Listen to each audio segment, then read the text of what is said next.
This is a new video we're just getting in of Jill Kelley leaving her home in Tampa. She's the woman whose complaints about threatening emails may have brought the wheels of this scandal to light. CNN's Ed Lavandera standing right outside her home, and she's got a closer look at who this woman is. Ed, what are you learning? Well, Wolf, it's really a confusing picture at this point, but we're doing the best we can to kind of sift through all the various pieces we've been able to put together about Jill Kelley, the woman who has become very much front and center at the scandal surrounding General Petraeus. But we do know that Jill Kelley has lived here in Tampa for a while. She is married to a prominent doctor here in the area. As one Defense Department official described her, in a not so flattering kind of way, that described her as a bored, rich socialite. But she had become heavily involved here with military causes and hosting events. She'd also been volunteering in the last 6 months, we're told, with a group called the National Council for International Visitors. This is a group that works with the State Department and obviously with all the dignitaries and high-level officials that come through the military bases here in the Tampa area. They had hosted events here at their home that you see behind me.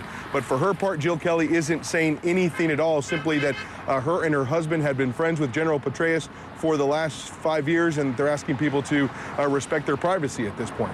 There's an interesting nugget here also, and it seems like both the generals, Allen and Petraeus, actually reached out to help a legal case regarding Jill Kelley's twin sister, Natalie. What do you know about this? Well, you know, this is interesting. I think it points to the types of relationships that Jill Kelley and her husband developed here, not just surface relationships, but obviously very intimate or close bonds with some of these people that they felt good enough to go to these two generals. And it was Jill Kelley's sister, for we understand, going through a custody battle with her ex-husband, and that the two generals wrote letters on Jill Kelley's sister's behalf, describing her as a wonderful mother and trying to renegotiate or reframe some of the custody issues that were going on in that particular situation. But it's interesting that these two generals would essentially go to bat for Jill Kelley's sister in this custody battle.